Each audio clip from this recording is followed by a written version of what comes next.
Bismillahirrahmanirrahim. Assalamualaikum warahmatullahi wabarakatuh. Waalaikumsalam warahmatullahi wabarakatuh.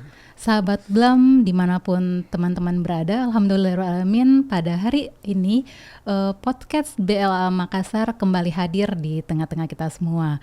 Alhamdulillahirrahmanirrahim, suatu kebanggaan bagi saya pribadi dan kami BLA Makassar. Pada podcast ini kita kedatangan salah seorang narasumber, yaitu guru kita, Profesor Dr. Haji M. Amdar Araya MAG. Assalamualaikum Prof. Waalaikumsalam warahmatullahi wabarakatuh. Alhamdulillahirrahmanirrahim. Bagaimana Prof kabar hari ini? Alhamdulillahirobbilalamin. Alhamdulillah baik Prof ya. Baik. Terima kasih banyak Prof atas keluangan waktunya bisa hadir di acara podcast kita. Alhamdulillah ini perdana Prof ya. Prof bisa hadir dan bergabung dengan kita semua. Baik, sahabat Blam dimanapun berada, Prof Hamdar ini adalah salah satu peneliti utama Badan Riset Nasional Indonesia. Nah, beliau sebelumnya itu merupakan peneliti ahli utama di BLA Makassar. Beliau memiliki kegemaran, salah satunya itu rajin membuat pantun. Ya Prof ya. Mohon izin Prof, saya juga punya pantun untuk menyambut Prof Hamdar. Tanjung Pinang, Tanjung Pura, pantainya indah dekat bandara. Hati senang jiwa gembira bertemu Prof Hamdar, guru bijaksana dan bersahaja. Bagaimana Prof? Ya, mohon bagus, maaf bagus, ya. Pantunnya. Baru belajar Prof. Ya. Kalau boleh saya jawab. Boleh gitu. Prof, silakan Prof. Suatu kehormatan bagi saya Prof. Pohon rambutan tumbuh di halaman. Cakep ya. Buah yang matang mengundang selera. Ya. Rambut di kepala sudah beruban. Semangat juang tetap menggelora. Wah, Masya Allah, bagus sekali Prof ya. Ya. Jadi ini pantun sekarang merupakan identik Indonesia Prof ya. Iya. Ya, baik. Jadi memang salah satunya Melayu ya Prof. Tapi dengan berpantun kita malah membuat hati ini kreatif. Iya. Lalu jadi setiap hari Prof, setiap hari mungkin bisa diceritakan sedikit tiba-tiba apa memang kegemaran Prof untuk berpantun ini Prof? Oh ya, jadi suatu hari ada seorang teman dari Banjarmasin, seorang profesor mengirimi saya pantun ucapan Idul Fitri. Iya Prof. Saya tidak bisa jawab dengan pantun, seketika saya butuh waktu 1 hari untuk menjawab ucapan selamat itu. Dari situ kemudian saya tergerak hati ini untuk juga menulis pantun menyesuaikan dengan situasi percakapan yang sedang terjadi begitu. Jadi apa yang dilihat sebenarnya itu bisa dijadikan pantun itu. Iya, salah satunya. Ya saya tambahkan satu. Iya. Kalau rapat Mabims itu 4 negara itu Malaysia, Indonesia, Brunei Darussalam dan Singapura itu pejabat-pejabat yang pidato itu membuka pidatonya dengan pantun terlebih dahulu. Oh betul ya Prof ya. Iya, semoga menjadi ciri khas Indonesia dan mungkin akan didaftarkan juga sebagai ciri khasnya kita ya Prof. Seperti itu. Kita bagian dari pengguna penikmat yang disebut pantun itu. Iya. Tapi kalau jumlah pantunnya Prof begitu banyak, mungkin bisa dibukukan nanti Prof insya Allah. Saya sudah menulis pantun sekitar 500. 500 ya. Dalam kurun waktu? Itu waktu yang agak lama. Oh iya. Ya, beberapa tahun belakangan. Jadi kalau saya menulis pantun sekali sepekan dalam setahun itu bisa dapat. Sebulan aja 4 ya Prof, 4 pekan, ya. 12, 48, wah lumayan Prof. Iya. Itu normalnya ya. Iya. Iya. Baik, sahabat podcast dimanapun teman-teman berada, hari ini temanya sangat menarik ya Prof ya, yaitu menyikapi keragaman paham keagamaan, seperti itu.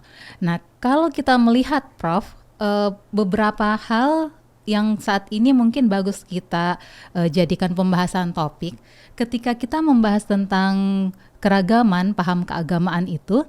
Yang pertama itu agama yang dianut oleh warga negara Indonesia di negeri ini itu sangat beragam dan telah diakui oleh Undang-Undang Dasar.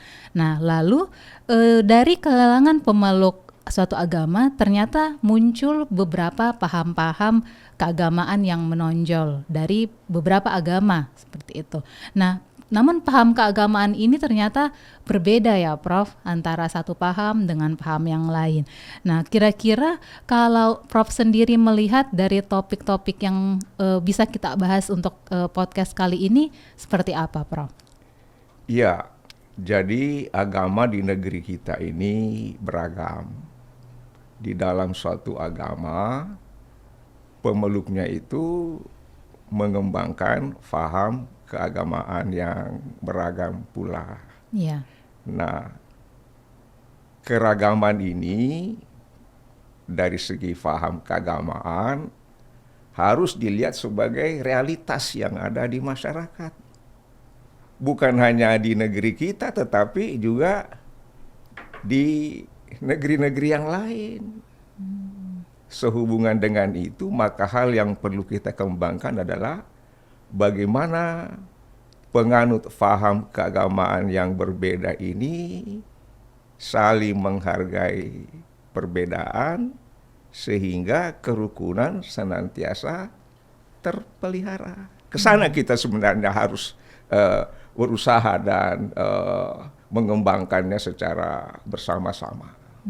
Jadi memang kita harus mengakui realitas ini memang ada di sekeliling kita ya Prof. Iya. Jadi bukan hanya dari kebiasaan-kebiasaan masyarakat, Iya. tapi memang dia sudah tumbuh dan lahir. Iya. Nah, jadi kalau kita membahas dari seluruh agama, kita kerucutkan saja dari Islam sendiri.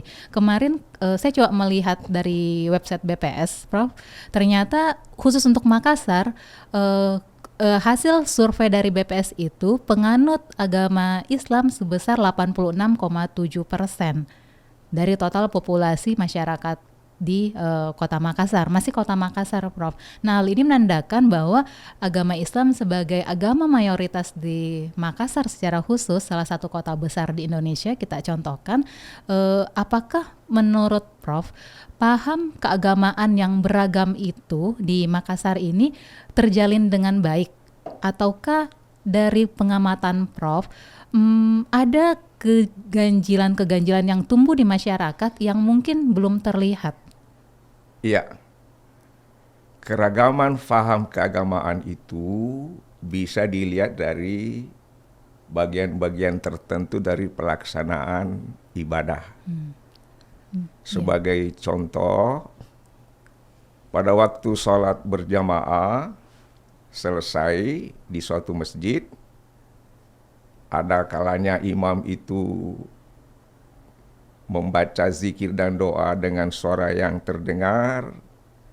Kemudian sebagian jemaah mendengarkan, mengikuti dan mengucapkan amin di belakang imam. Itu satu contoh. Di masjid yang lain mungkin kita akan ketemu setelah imam mengucapkan salam, tanda sholat sudah selesai, hubungan antara imam dengan jemaah dianggap sudah putus. Ya. Masing-masing berdoa dengan lafaz-lafaz yang mereka hafal. Ya. Ada lagi sebagian tidak ikut berdoa bersama, tidak ikut doa sendiri, langsung berdiri, langsung pulang. Nah, ini kan keragaman praktek ini. Tapi suatu hal yang penting, pada waktu sholat berjamaah mereka dipimpin oleh satu imam. Artinya mereka mengakui bahwa sholat itu merupakan bagian penting dari ajaran agama. Kalau itu sholat wajib, maka itu harus dikerjakan.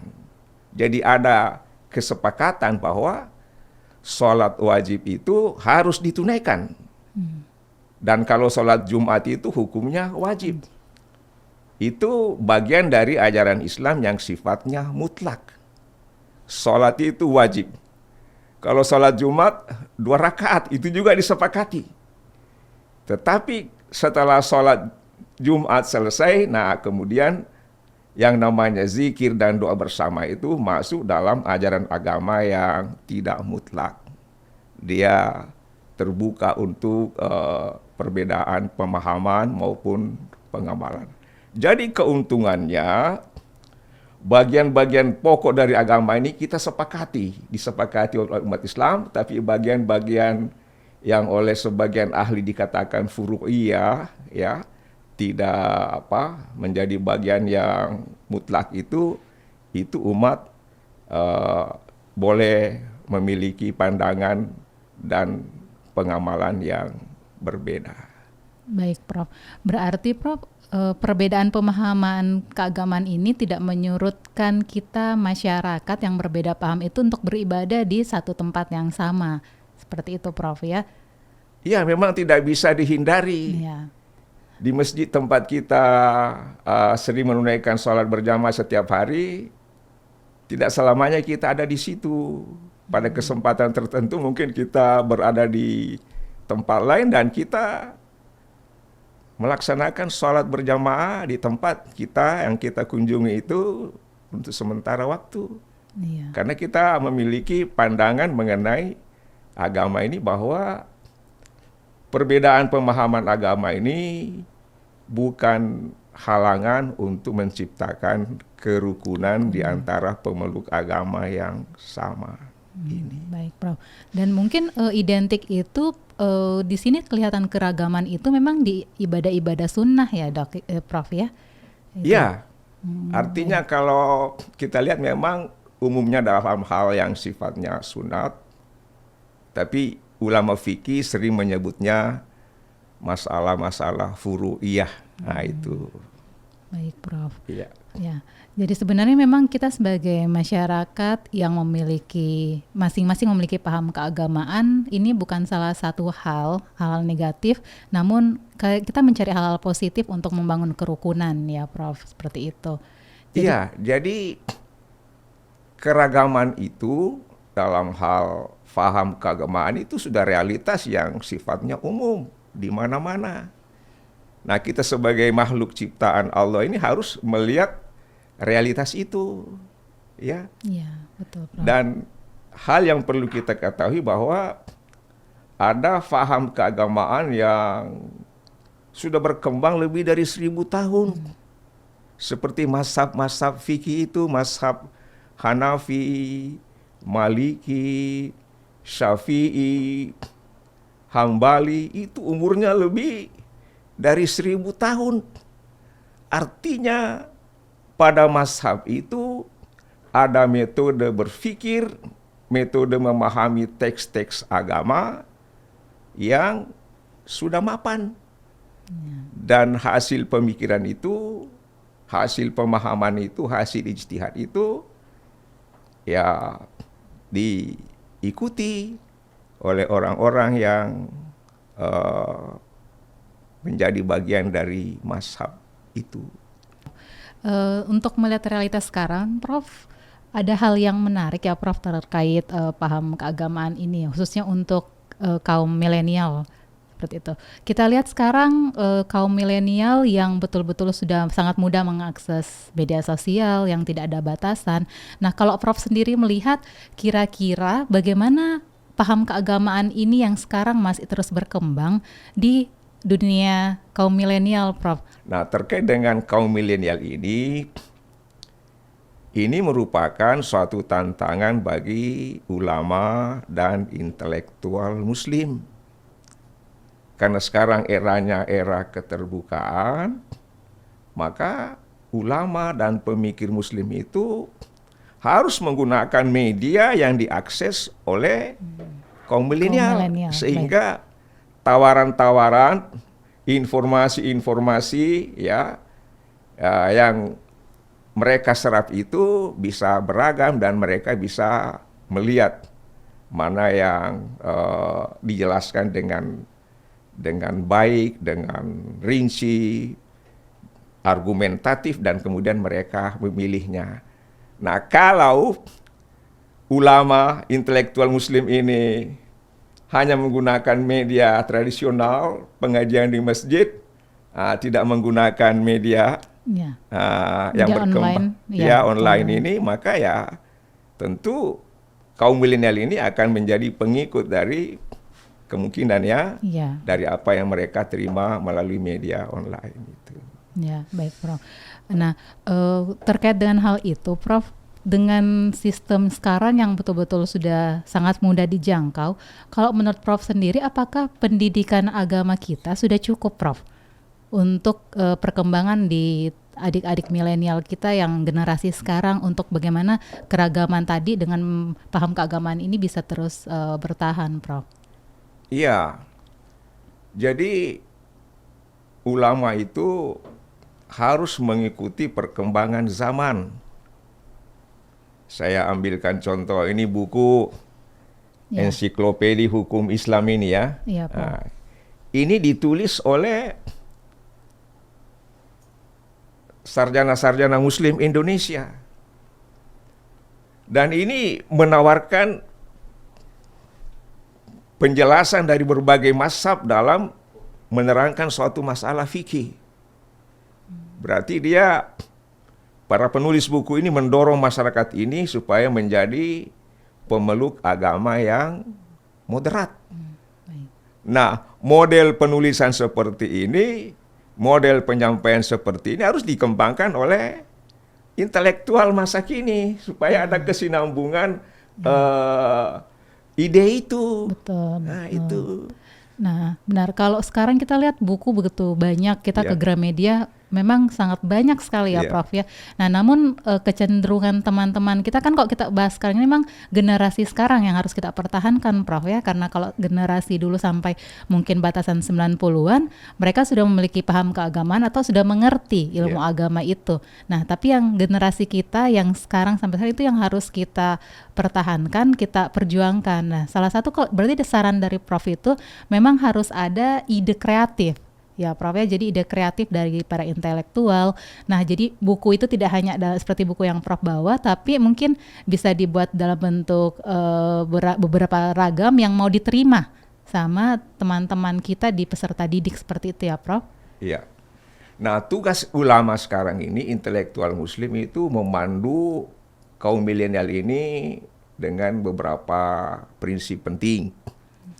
Misalnya yang pertama, kaum milenial itu diberi motivasi, diberi petunjuk agar mengenal pribadi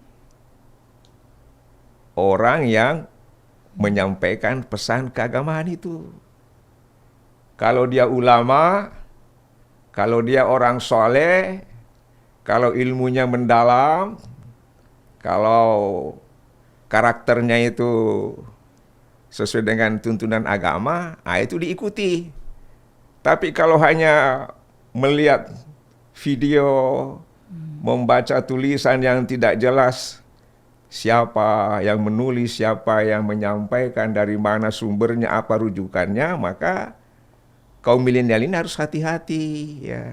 Karena agama itu diturunkan oleh Allah dengan perantaraan Rasul. Rasul itu hidup di tengah-tengah masyarakat supaya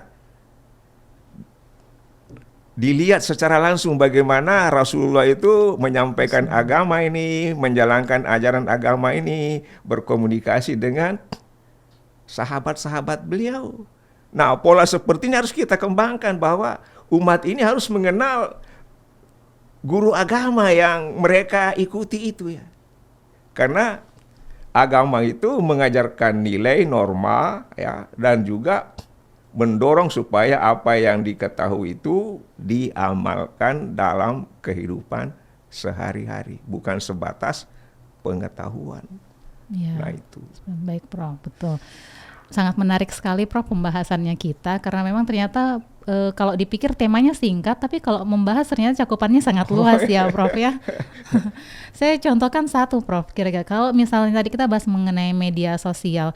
Nah, kalau di lingkungan masyarakat kan banyak majelis-majelis di masjid ya Prof. Nah, namun yang disayangkan saat ini kita lihat realitanya para penerus-penerus kita itu kayaknya kurang eksis di dalamnya. Nah, remaja masjid yang ada hanyalah mahasiswa yang mungkin mohon maaf jadi ikut di masjid itu, numpang tinggal. Nah, itulah yang mengembangkan Islam di kalangan masyarakat. Kira-kira Prof melihat sendiri apakah memang kita dari masjid itu salah satu akar untuk bagaimana ini paham keragaman keagamaan kita itu bisa bertahan tanpa ada proses-proses kayak mohon maaf radikal masuk atau apa, Prof? Silakan. Ya, saya setuju dengan pendapat yang mengatakan bahwa masjid itu harus dijadikan sebagai pesantren terbuka. Ada dalam buku ini. Oh iya. Ada pemikiran seperti itu. Contohnya ya. Iya, bukunya Prof. Ya. Halaka ya. Ya. Keagamaan dan moderasi beragama. Jadi salah satu penulisnya yaitu Prof sendiri ya, Prof ya. Saya bagian dari penulis. Oh iya, baik. Tapi Prof. ada penulis yang mengatakan ya, pesantren itu harus dijadikan sebagai masjid itu sebagai pesantren terbuka. Contohnya di Masjid Al-Markas. Iya, Prof. Di Masjid Al-Markas itu ada penceramah, pembawa materi dari kalangan NU. Ada lagi yang lain dari tokoh Muhammadiyah. Jadi orang-orang yang menganut pandangan tradisional dengan orang-orang yang masuk kelompok kaum modernis ini itu sama-sama membina umat. Dan agama ini terbuka untuk didiskusikan. Jadi ulama ini, intelektual muslim itu mencerahkan pemikiran umat. Membangun argumen. Memberikan penafsiran dengan alasan-alasan. Salah satu keistimewaan kajian tafsir itu, ketika seorang ulama menyampaikan pendapat, dia harus menunjukkan argumen. Ketika argumennya lemah, tidak sesuai dengan apa yang disampaikan, masyarakat bisa mencari penjelasan yang lain. Atau penjelasan itu sudah bagus, sudah sesuai dengan alur berpikir, metodologi yang dikembangkan dalam ilmu tafsir, kemudian dia cari lagi 1-2 pendapatnya, ternyata ketemu dengan beberapa sumber yang memang pemikirannya pemahamannya sama, atau melengkapi, memperkaya apa yang sudah ada. Jadi seperti itu sebenarnya itu ya. Jadi terbuka ini. Jadi kita harus mendorong kaum milenial ini menjadi pembelajar yang terbuka pada ulama-ulama secara komprehensif dari berbagai kalangan. Saya kira itu yang harus didorong itu.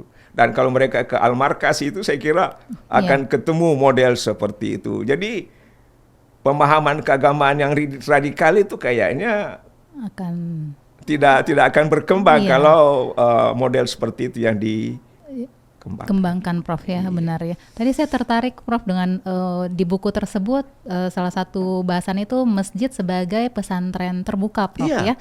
Nah, ya, jadi itu konsepnya nantinya diharapkan masjid bukan hanya tempat ibadah semata, tapi seperti TPA ataupun materi-materi dasar lainnya yang akan diajarkan ke masjid itu, Prof. Seperti itu. Saya lanjutkan ya. Makanya di Al-Markas itu ada radio. Bahkan di masjid yang lain yang seperti kompleks ini ada juga radio yang menyiarkan langsung khutbah itu. Nah, idealnya kaum ibu di rumah itu mengikuti khutbah itu. Dia menjadi peserta yang tidak hadir di masjid, tapi dia pembelajar yang berada di rumahnya, tapi memperoleh tambahan ilmunya tentang agama, dan itu disampaikan oleh ulama-ulama yang memahami agama ini, intelektual muslim yang punya pengetahuan agama yang mendalam, wawasan yang luas, mencerahkan umat ya. Baik, Prof. Baik, Prof. Terima kasih banyak, sahabat Blam dimanapun berada. Ketika kita membahas menyikapi keragaman paham keagamaan ini, Prof, mungkin ada closing statement dari Prof sendiri. Kira-kira apa yang harus kita sikapi? Ya,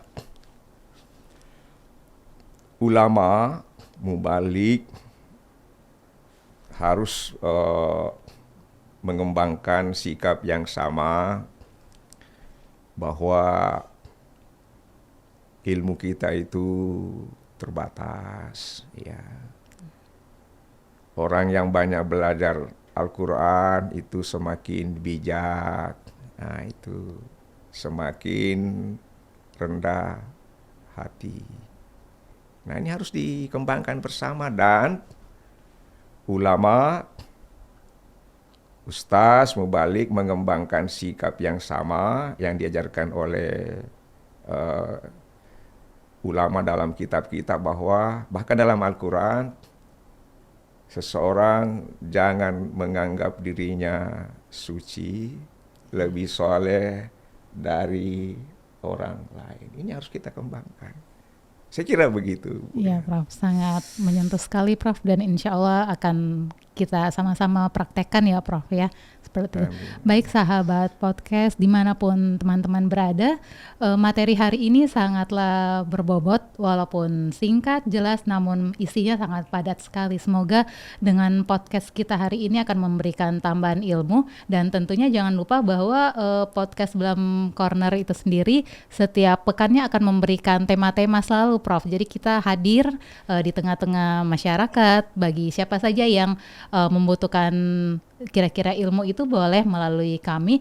Nah sekarang kami itu Blam BL Makassar juga, Prof, memiliki media sosial yang beragam. Ada di YouTube, ada Instagram, Facebook, semuanya lengkap. Jadi ketika sahabat podcast membutuhkan, wah kayaknya tema ini nih yang menarik, bahas ini dong. Nah silakan saja di komen, DM. Nah insya Allah pasti kami akan melihat sehingga bisa menjadikan referensi bagi kami, Prof. Kira-kira materi-materi apa yang memang lebih dibutuhkan, baik itu dari kami sendiri maupun dari teman-teman sahabat podcast dimanapun berada. Baik Prof. Terima kasih banyak, Prof, untuk keluangan waktunya pada siang hari ini. Suatu kehormatan bagi kami, Prof. Prof bisa hadir dan memberikan ilmunya secara langsung kepada saya secara pribadi maupun kepada teman-teman sahabat podcast dimanapun berada, Prof. Ya, terima kasih banyak ya. Alhamdulillah. Ya, alhamdulillah. Semoga Prof sehat selalu, Prof. Amin, untuk kesempatan berikutnya bisa hadir kembali dengan materi yang lebih banyak lagi, Prof. Ya, tentunya. Ya. Kalau tadi diawali dengan pantun, Prof, apakah boleh diakhiri dengan pantun? Kalau ada pantunnya silakan kita dengar. Kalau dari Prof sendiri, baik. Kalau dari saya juga ada, Prof. Taman hijau yang asri dan bersih selalu dijaga sepenuh hati. Beribu terima kasih dari kami telah berkenan mengikuti acara podcast pada hari ini. Ya, saya kira cukup. Baik, terima kasih banyak. Terima kasih banyak sahabat podcast dimanapun berada. Wassalamualaikum warahmatullahi wabarakatuh. Waalaikumsalam warahmatullahi wabarakatuh.